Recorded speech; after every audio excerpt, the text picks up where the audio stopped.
आशीर्वाद को बहन करी बहु वर्ष पूर्व रिसर्च काम प्रस्तुत से वर्णाश्रम से भगवान मर्यादा पुरुषोत्तम श्री रामचंद्र जीवन चरित्र या भित्ति कर अनेक कथा गवेषणा कर सुजोग पाई मु तन्मध्यरु केतक अकुहा कथा आज आलोचना करी आशा करी एपरी गुड़ी मूल्यवान प्रसंग को आपण माने मन भीतर नहीं जीवे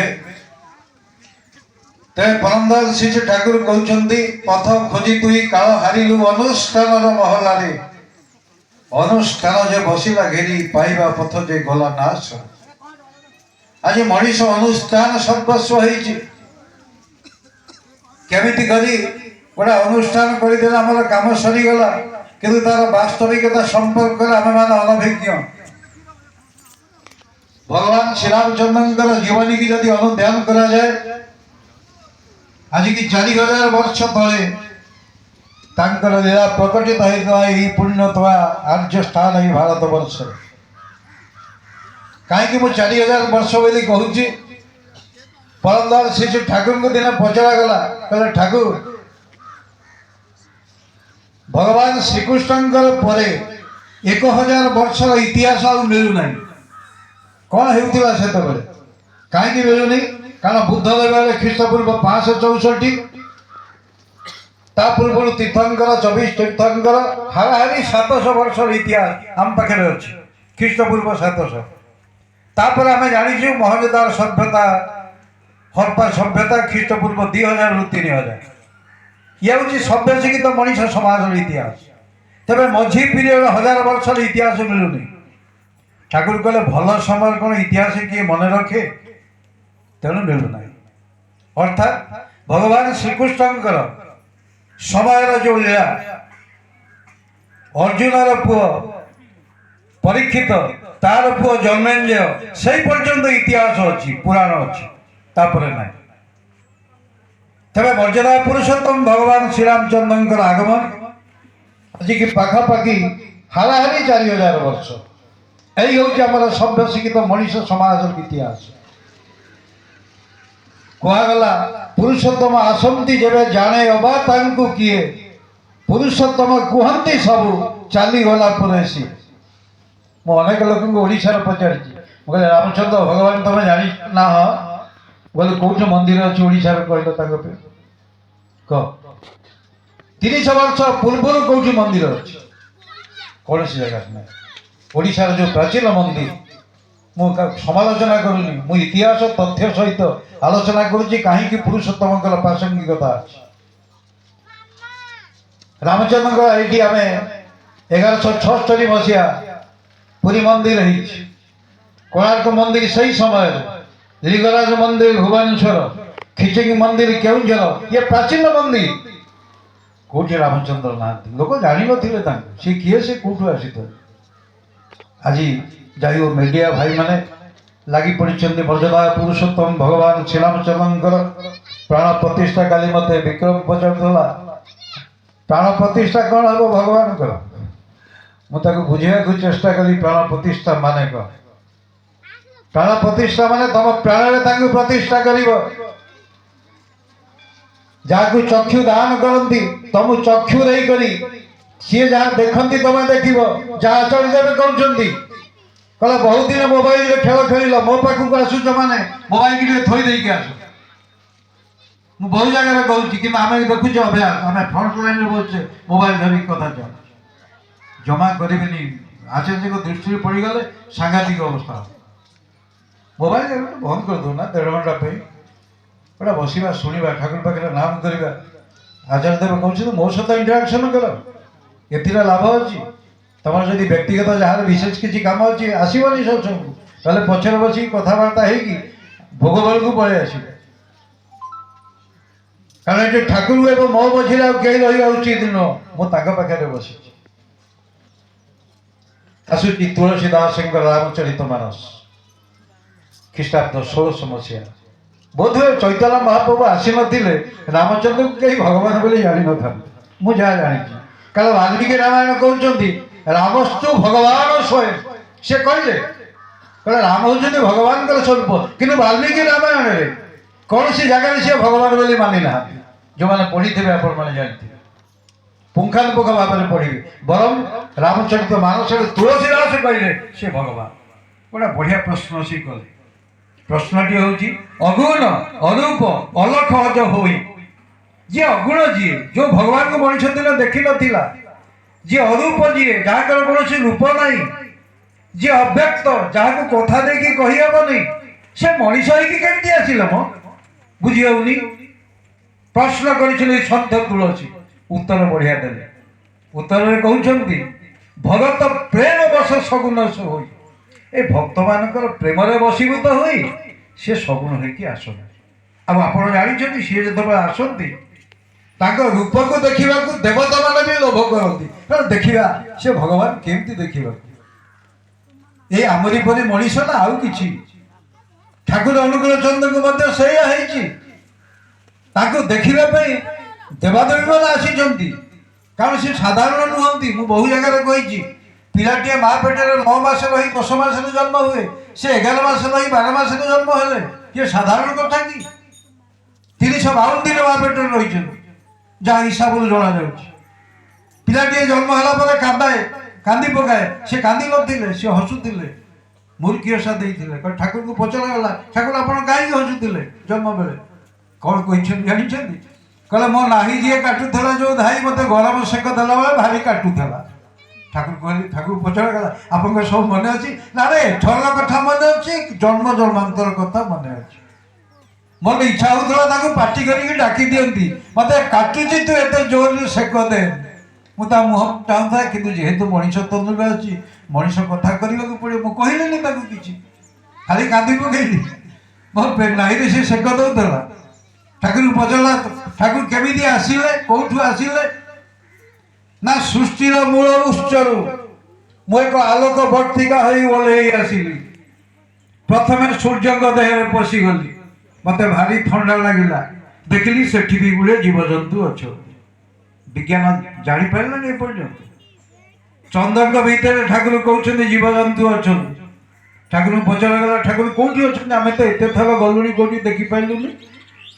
ଠାକୁର କହିଲେ ଏ ଅନ୍ଧାରିଆ ଅଞ୍ଚଳରେ ଜୀବଜନ୍ତୁ ଅଛନ୍ତି। ଆପଣ ଜାଣିଛନ୍ତି ଆମର ଚନ୍ଦ୍ରଯାନ 3 ଯାଇଥିଲା, କେତେକ ଅଲୌକିକ ଘଟଣାର ସନ୍ଧାନ ମିଳିଛି। ଗୋଟେ ଶବ୍ଦ ବି ଆସୁଛି, ରେକର୍ଡିଂ କରିକି ଆସିଛନ୍ତି। ହୁଏତ ଆଉ 10 ବର୍ଷ ପରେ, 15 ବର୍ଷ ପରେ ଲୋକ ଜାଣିବେ ସେଠି ବି ଜୀବଜନ୍ତୁ ଅଛନ୍ତି। ବିଶ୍ୱ ନିୟନ୍ତା ସିଏ, এই সমগ্র ব্রহ্মাণ্ডର ସୃଷ୍ଟିକର୍ତ୍ତା। ତାଙ୍କ ପାଖରେ ଆମେ ଏଇ ଯେଉଁ ଚାଲାଖି କରେ ବେଳେ ବେଳେ ଭାରି ଖରାପ ହିଁ ଲାଗେ ମୋତେ ନିଜକୁ। ମୁଁ ବହୁ ଚେଷ୍ଟା କରେ କିଛି ତ ଶିଖିକି ଯିବି ଜୀବନରେ। ତାଙ୍କ ପାଖକୁ ଆସିଛି ଯେତେବେଳେ ଏଇ ଜନ୍ମରେ, ମୋର ଜନ୍ମ ଜନ୍ମାନ୍ତର ସାର୍ଥକ ହେଇଗଲା। ମୁଁ ତାଙ୍କ ଦୀକ୍ଷା ନେଲି, ସବୁ ହେଲା। ଠାକୁର କହୁଛନ୍ତି ଦୀକ୍ଷା ନେଇ ନିୟମ ମତ ଚାଲିଲେ ତେବେ ହେବେ ଉନ୍ନତ। ଦୀକ୍ଷା ନେଇକି ଖାଲି ନିୟମ ନ ମାନିଲେ ତମର ଉନ୍ନତ ହେଇଯିବ? ତମକୁ ଉନ୍ନତି କରିବାକୁ ପାଇଁ ହେଲେ ଦୀକ୍ଷା ନେଇକି ନିୟମକୁ ମାନିବାକୁ ପଡ଼ିବ। ଠାକୁର କହୁଛନ୍ତି, କହିଲେ ପୂର୍ବ ଜନ୍ମରେ ବହୁତ ଘଟଣା କହିଦେଇଛନ୍ତି। କୋଉଠି କୋଉଠି ମୁଁ ଧ୍ୟାନରେ ବସିଥିଲି, କୋଉଠି କଠଉ ପିନ୍ଧିକି ରାତିରେ 300 ମାଇଲ ରାସ୍ତା ପଳେଇଲି।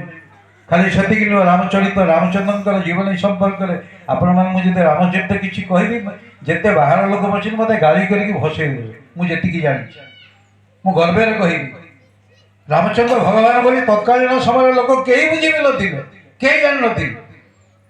ରାମଚନ୍ଦ୍ରକୁ ଭାବିଥିଲେ ଜଣେ ରଜାଙ୍କର ପୁଅ ବୋଲି।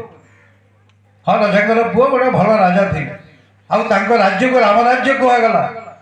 ରାମ ରାଜ୍ୟ କାହାକୁ କହନ୍ତି କୋଉ ପୁରାଣରେ ବର୍ଣ୍ଣନା ନାହିଁ।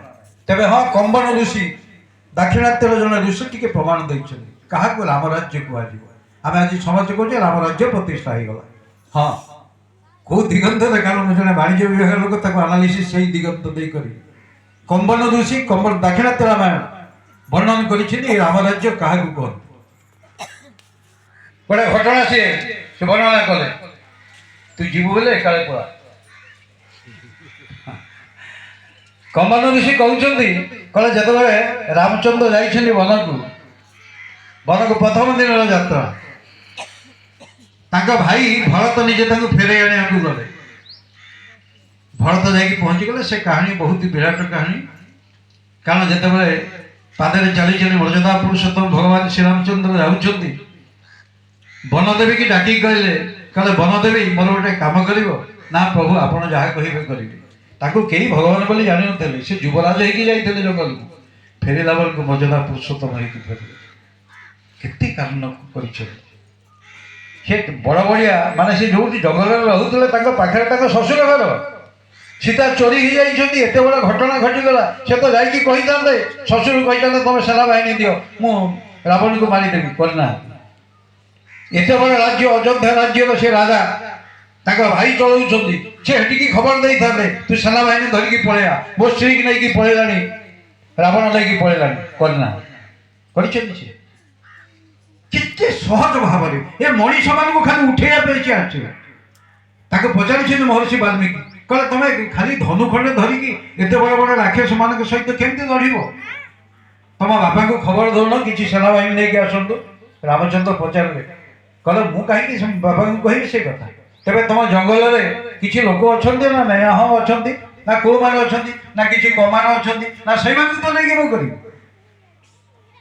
किसकिंदिया जो गले भालू माकड़ सतरे भालू माकड़ से नुह भालू भालिका माकड़ भालिका से लोक देखा आंध्र प्रदेश लोक एवं भी देखिए गुड़िया लोक अच्छा आपंकर साउथ आफ्रिका लोक देखिले आप डरीजे संजुआ पूरा भयंकर रूप से देखा किसी लोक थे कारण निजे हनुमान होती जड़े ब्राह्मण द्रविड़ियन ब्राह्मण वेद उपर अखंड ज्ञान था संगीत शास्त्र एकदम जहाँ कहुई एत ज्ञान से अधिकारी भाषा देखिए व्यक्त करनी ये थे हनुमान से मनीष तेरे एत प्यूरीफायर नी रूप आज भी आम मान रूप एत भी भल है से लोक मान नहीं युद्ध सेना बाहिनी से करते आबंध आचार्य गोटे बढ़िया कथा कहते कहले रामचंद्र जीवन में केवल अलौकिक जिनस करना पुरुषोत्तम केवे करती स्त्री की किए नहीं पलैला सी कौन जानी ना सी जानते सी तो चाही था एपट समुद्र गोटे पाखे रही कहते रावण तू मरी जा मो स्त्री की मुझे अरे विश्व ब्रह्मांड कर्ता कथा रही ना करना रावण को खबर देते आग शांतिदूत पठेले कहले मो स्त्री की फेर दे मुझे पलैली कह ना मुझे युद्ध करी आ शत्रु हम तो रावण भली शत्रु हम आप जानते रावण केते बड़ शत्रु था से मर्यादा रखिपारा आ से घटना को लंबे चाहूँ कारण पुरुषोत्तम कथा मुझे कहवाक चाहूँ तब मर्यादा पुरुषोत्तम भगवान श्रीरामचंद्र जो वनवास रही भरत जा पचारे प्रणाम कर भाई बापा काली मरीगले रामचंद्र किसी पचार से तो सब जानते कहला अच्छा मो राज्यर ये लोक मैंने केमती अच्छा ये आश्चर्य समते कहले सी पचार बापा मरीगले ये पचार मो लोक मैंने केमती अच्छा पुणी कहले मो बापा मरीगले ये पुणी पचार कहला अच्छा मो राज्यर ब्राह्मण मैंने केमती अच्छा ये चकित होले कहले ब्राह्मण मान कथा आप कहीं पचार ना शुण जो राज्य में ब्राह्मण मैंने भले रे से राज्यर अर्थनीति सुदृढ़ हो अनेक लोग पचारूँ अयोध्या मंदिर करोलिटिकाल लोक मंदिर कौन लोक मान अर्थनीति को तुम टेकीदेव आप कल्पना करें कौन घटना रही काशी मंदिर ये गत वर्ष तार रेकर्ड हूँ 63 crore 63 कोटी टका से इनकम कर अयोध्या राम मंदिर यदि चलो 4-5 वर्ष पर देखिए पदला मंदिर 10,000 कोटी टका पर्यटन इनकम देला ये तो करोड़ करोड़ पर कही हम एत लोक आर्थिक समृद्धि बढ़ी तुम भाभी भी पारनी भारत वर्ष जीडीपी निर्भर करे इकोनॉमी उपरे पचारुंट भरत कहला भाई आपण मो राज्यर ब्राह्मण कथा कहीं पचार ना गोटे ब्राह्मण जदि ठीक पूजा कर 108 जन परिवार शांति रे ना केमिति ना पूजा कौन लगे ना कपड़ा खंडे तंती कर धान लगे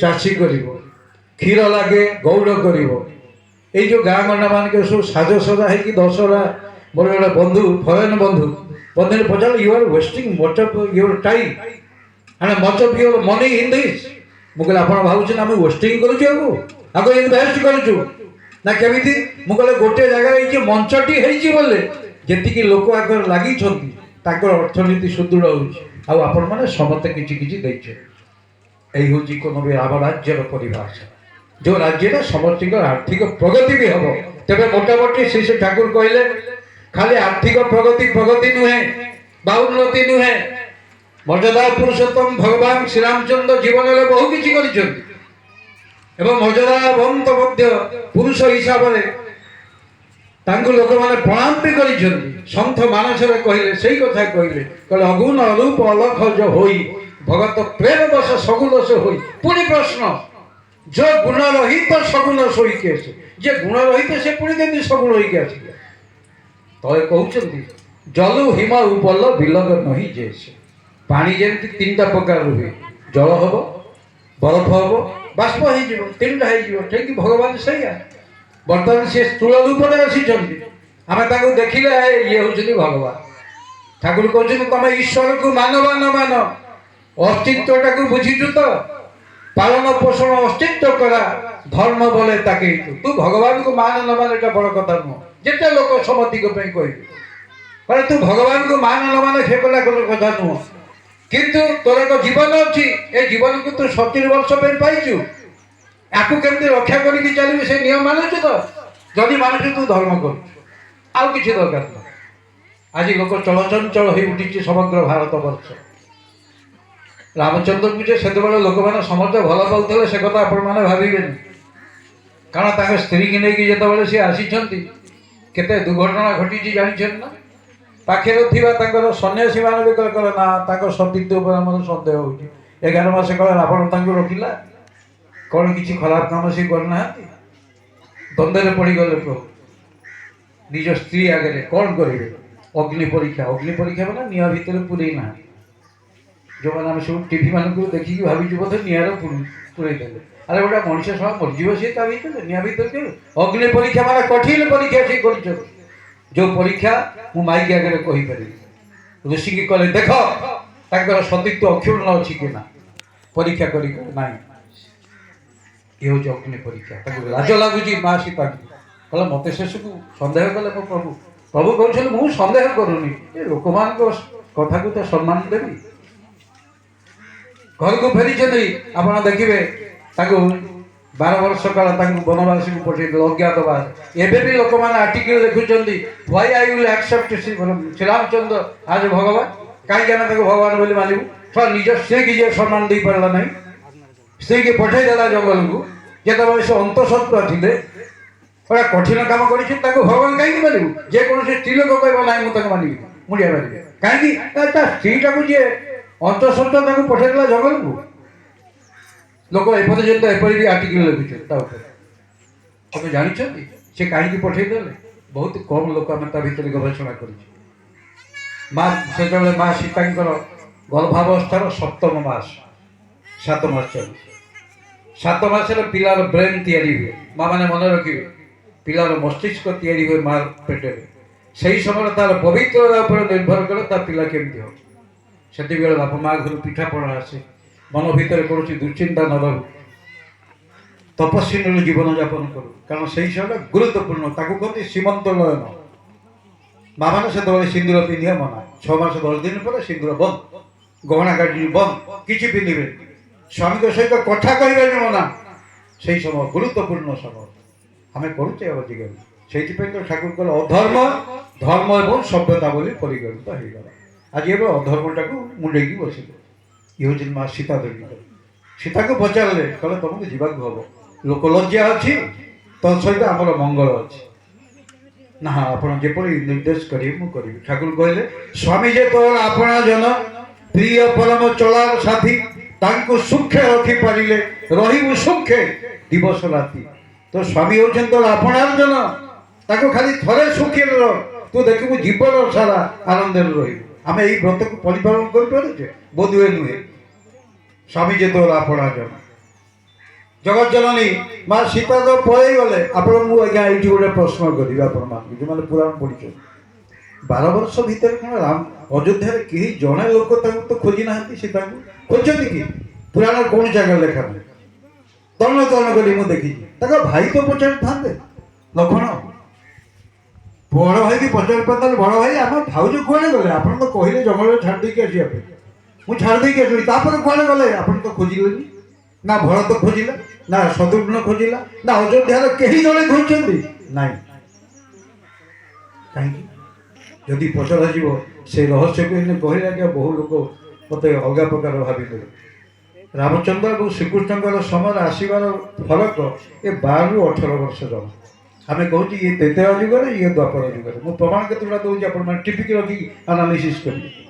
ରାମଚନ୍ଦ୍ରଙ୍କ ସମୟରେ ଥିଲେ ଜାମ୍ବବାନ ତାଙ୍କ ମନ୍ତ୍ରୀ, ତାଙ୍କ ଝିଅକୁ ବାହାଇଥିଲେ ଶ୍ରୀକୃଷ୍ଣ ଜମ୍ବୁବତୀ। ହାଉ ଯଦି ପ୍ରଶ୍ନ କରାଯାଏ ଇଏ ଯେଉଁ ପୁରାଣ ରସ। ରାମଚନ୍ଦ୍ରଙ୍କ ସମୟରେ ଅଛି ଥିଲେ ପରଶୁରାମ, ପରଶୁରାମଙ୍କର ଶିଷ୍ୟ ହୋଇଛନ୍ତି ଦ୍ରୋଣ, ପରଶୁରାମଙ୍କର ଶିଷ୍ୟ ହୋଇଛନ୍ତି ଭୀଷ୍ମ ପିତାମହ, ପରଶୁରାମଙ୍କର ଶିଷ୍ୟ ହୋଇଛନ୍ତି ସ୍ୱୟଂ କର୍ଣ୍ଣ। କେତେ ବର୍ଷ ଫରକ? ଗୋଟିଏ ସମୟ ଇଏ ଅଛି ସେ